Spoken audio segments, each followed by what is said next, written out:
dalam kitab Khasaisul Ummatul Muhammadiyah, dalam kitab keutamaan-keutamaan, kekhususan yang Allah kasih kepada umat Nabi Muhammad, umat terdahulu, saudara-saudara, kalau mereka berbuat dosa, Allah tidak segampang akan mengampuni dosa mereka. Bani Israel kalau mereka berbuat dosa, mereka harus cari jurang yang tinggi, loncat ke bawah sampai mati, baru diterima taubatnya oleh Allah. Kita tidak, Allah kasih kemudahan. Umat terdahulu kalau anggota tubuh mereka ada yang terkena najis, harus dihilangkan dengan kulit-kulitnya. Kita tidak, terkena najis cukup hilangkan najis itu. Kalau mughaladhah najisnya berat, pakai air dicampur dengan tanah. Allah kasih kita kemudahan, Allah kasih kita keutamaan. Kenapa? Karena kita adalah umat Nabi Muhammad.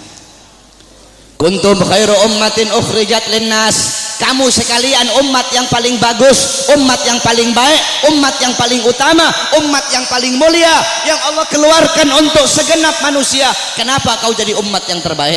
Kenapa kau jadi umat yang termulia? Bukan karena salatmu, ibadahmu, amalmu, ilmumu, bukan, tapi karena kau, saya adalah umatnya Nabi Muhammad. Kita menjadi mulia karena kemuliaan Nabi Muhammad.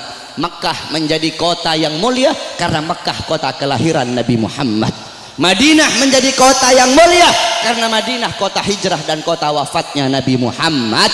Hajar Aswad menjadi batu yang mulia karena Hajar Aswad pernah dicium oleh bibirnya Nabi Muhammad. Buraq menjadi kendaraan yang mulia karena Buraq pernah ditunggangi oleh Nabi Muhammad.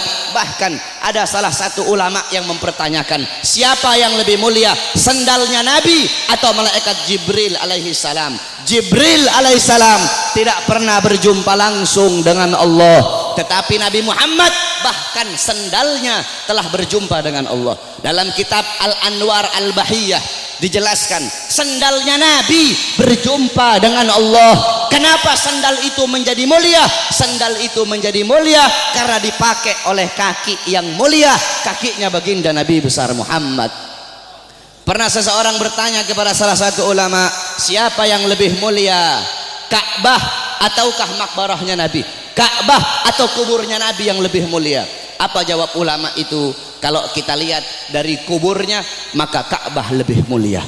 Tetapi kalau dilihat dari sesuatu yang bersemayam dalam kubur itu, maka sesuatu yang bersemayam dalam kubur itu lebih mulia ribuan jutaan kali daripada Ka'bah. Siapa? Nabi Muhammad sallallahu alaihi wasallam.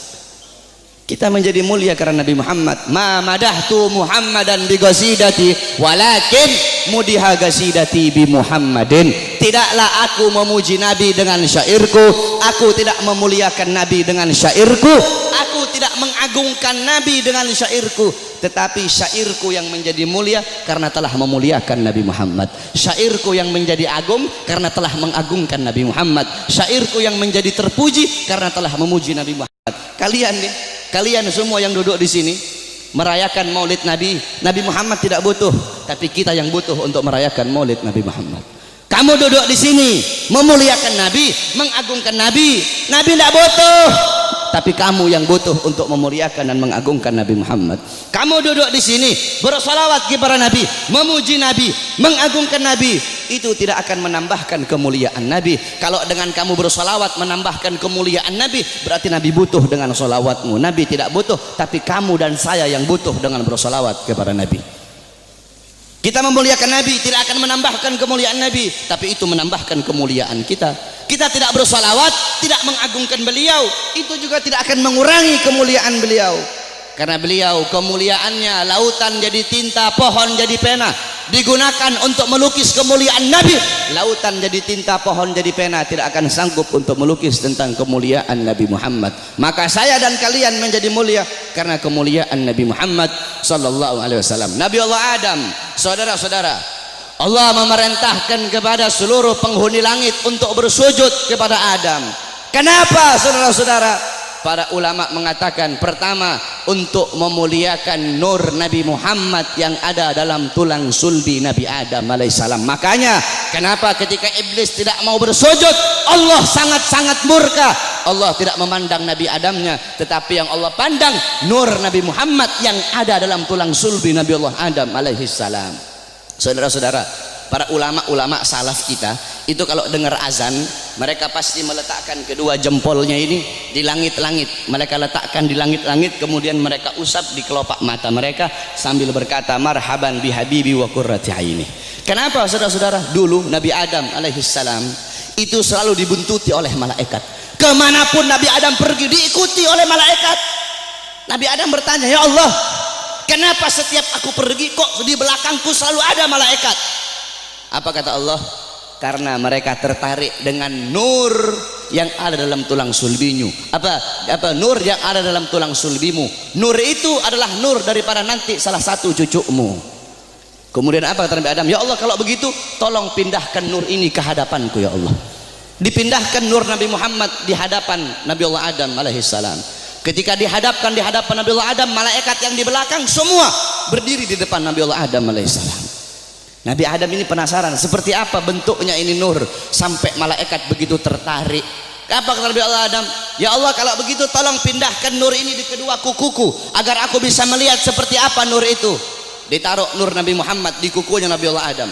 Ketika Nabi Allah Adam melihat keindahan nurnya Nabi Muhammad, Nabi Allah Adam berkata marhaban bihabibi wa qurrati aini. Baru beliau usapkan. Lihat bagaimana Allah Subhanahu wa taala memuliakan Nabi Allah Adam karena dalam tulang sulbinya terdapat nur baginda Nabi besar Muhammad sallallahu alaihi wasallam. Allah menyelamatkan Nabi Allah Nuh.